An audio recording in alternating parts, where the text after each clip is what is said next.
Merci. La parole est à Monsieur Pascal Popelin pour une durée de 10 minutes.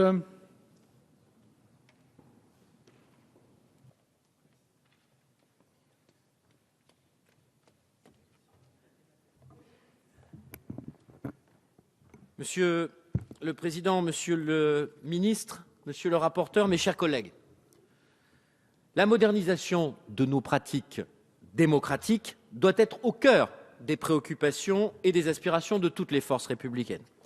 Elle doit l'être d'autant plus, et cela a été dit, à l'heure où la défiance des Français à l'égard de leurs représentants et de leurs institutions continue son inexorable progression et s'exprime de manière brutale au travers notamment de la proportion toujours croissante d'absence de participation à la plupart des élections, qu'elles soient de dimension locale ou nationale. Les dernières échéances nous ont encore livré une triste démonstration dont personne ne peut se satisfaire. Comme la très grande majorité des membres de cette Assemblée, je suis donc particulièrement sensible à ce que tous les moyens de nature à rétablir la confiance et à ramener nos concitoyens vers le chemin des urnes soient imaginés et débattus. Cette législature a déjà été porteuse d'avancées dans ce domaine.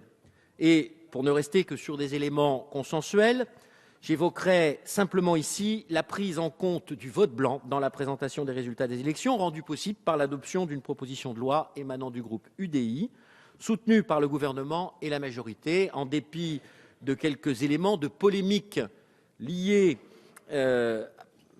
au calendrier de mise en œuvre et aujourd'hui dépassé.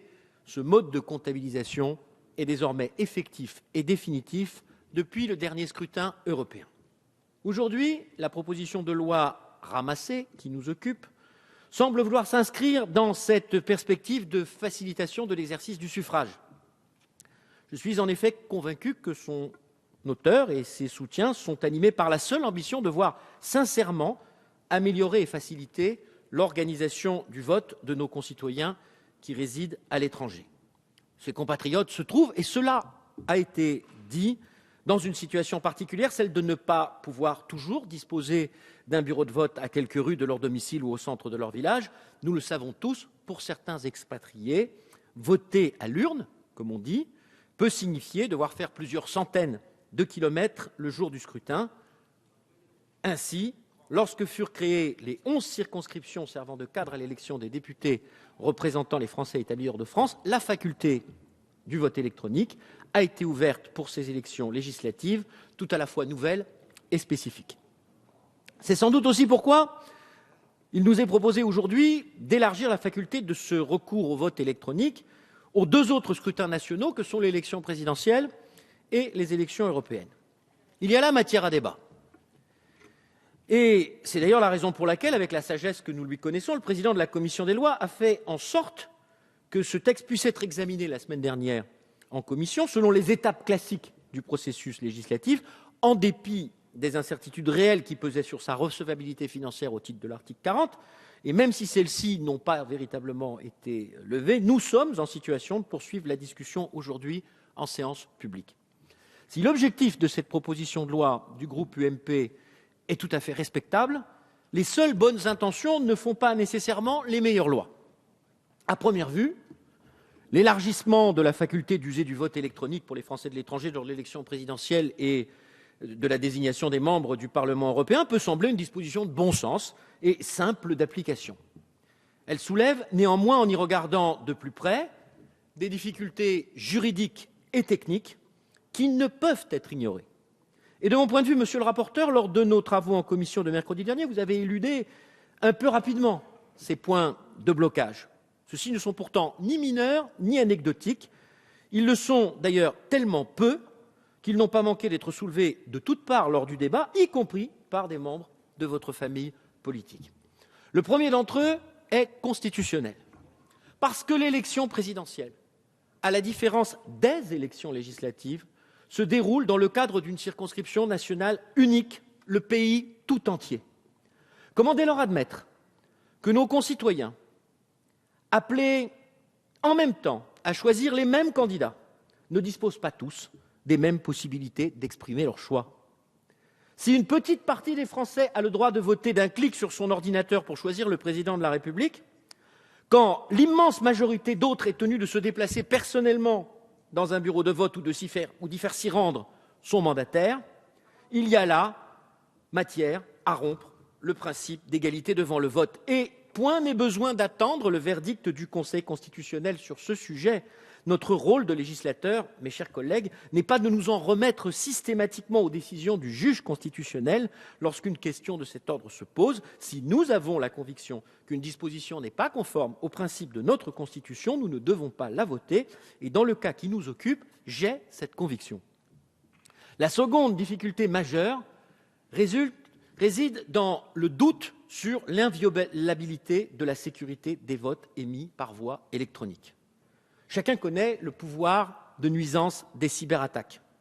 Dans l'état actuel de notre droit, et sans faire injure à nos collègues représentant les Français établis hors de France, je ne suis pas certain que leur élection mobilise l'énergie d'éventuels terroristes informatiques.